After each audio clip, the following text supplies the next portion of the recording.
What is my core story? Many of you have asked me that over the years.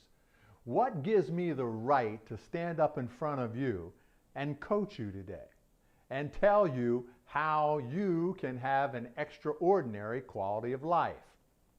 Well, years ago, I went through 8 devastating crises in my life, all around the same time. I was emotionally and financially devastated. I lost my real estate company, worth over $1 million. My mother was bedridden following a massive stroke. My father died of cancer.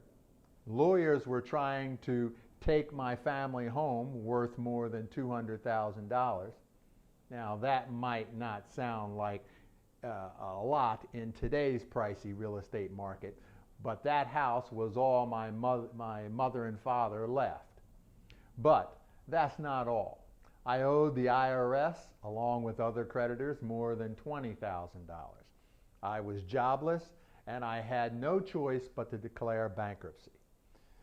My wife at the time, who was thoroughly disgusted with the desperate turn of our lives, that she told me not to return home.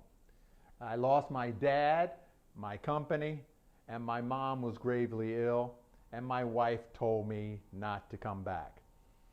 I'd heard of others who had made and lost millions, and how they got it back. Walt Disney, Ted Turner, even Steve Jobs.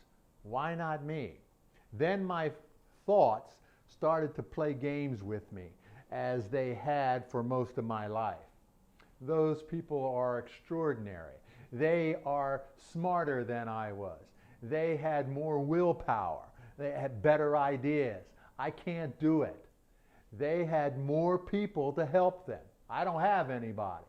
In just a few months, I went from success to failure. I had no job, no assets, no money. The more I thought about my failed real estate investments and the situation that I was in, the more I felt like I had let myself, my wife, my father, my mother down. My relationship with my wife was strained. My mother's health had deteriorated and was becoming progressively worse. With no money, no job, how was I going to bury my father? How would I take care of my bedridden mother? How would I save my parents' home from being seized by the bank or tax collectors and predatory real estate developers? I was desperate for answers. I thought about it and thought about it. Thinking turned into worry and sleepless nights. And one day I was walking through my parents' home, and I looked around, and then it happened. I began to feel an overwhelming sense of depression and anger. I started to yell at the top of my lungs, "Help me now or take me out of here. Now!" I was screaming and yelling for over 15 minutes.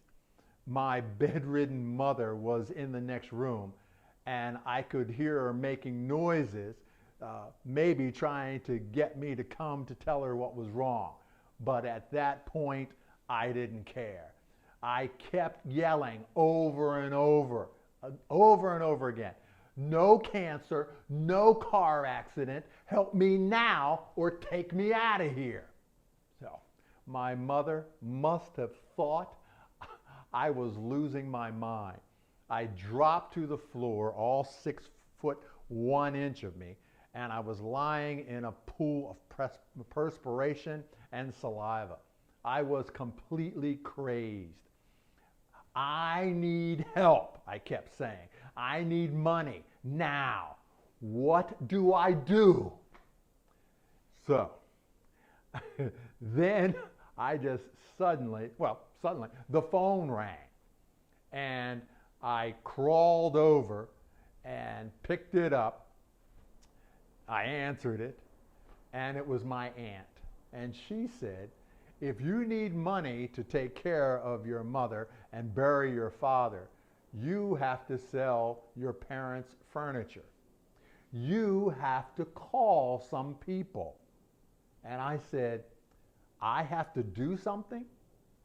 I couldn't contain it anymore. I have to do something?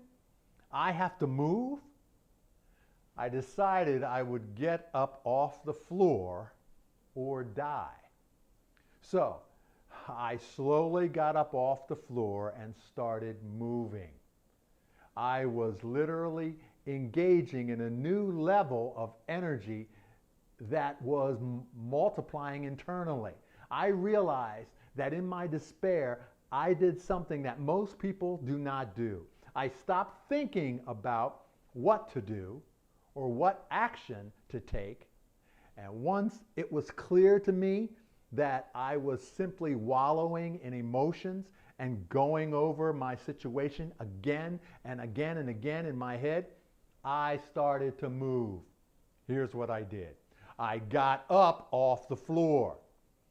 I got on the phone and started having conversations.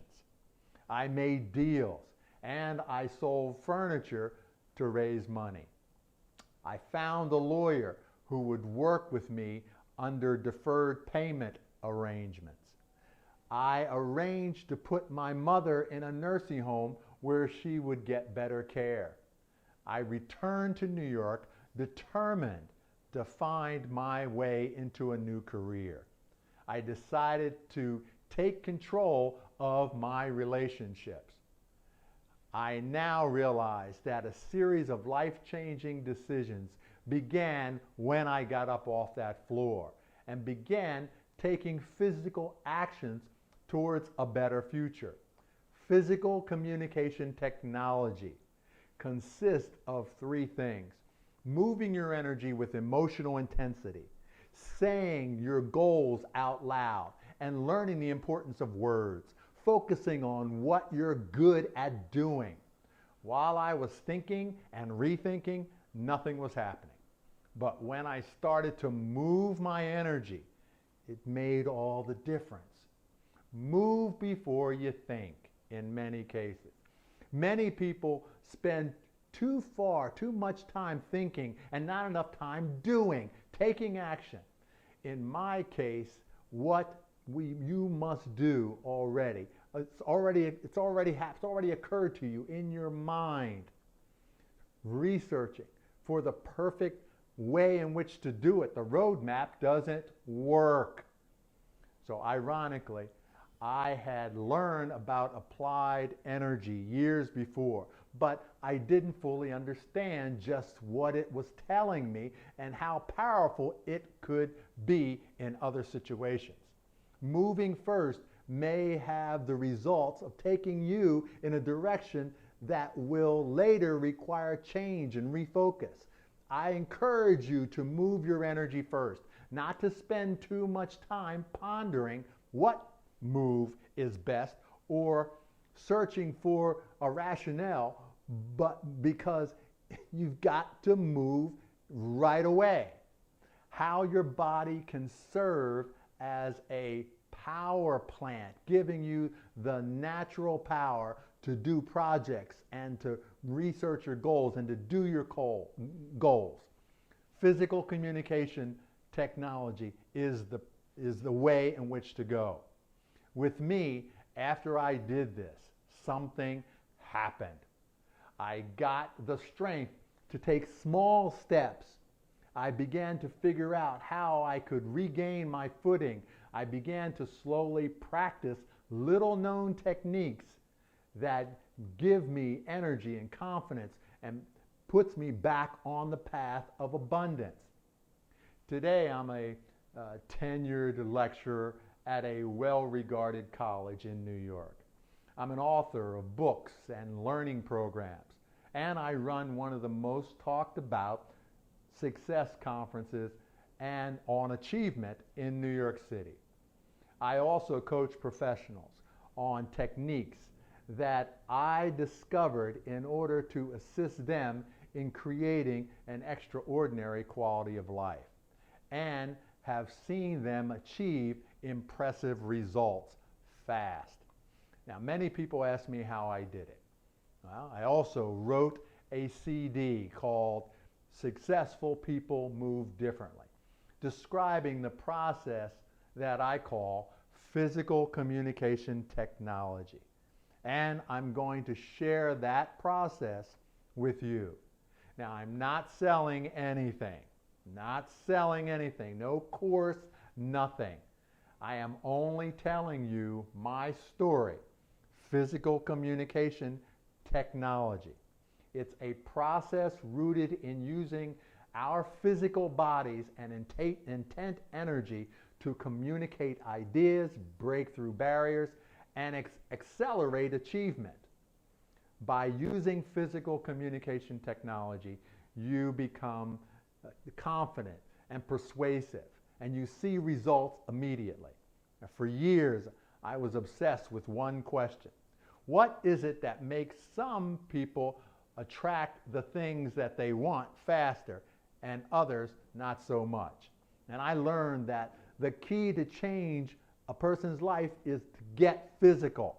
In short, learning the key of changing your life immediately is getting physical. I call it physical communication technology. By using the power circle, for example. All behavior results in a feeling of experience. Physical communication technology with emotional intensity is the key. So therefore, changing your life. This is my story, and I hope you take action differently and uncommonly. Thank you for listening to my story, and keep moving your energy differently. I'm Kerry Ruff.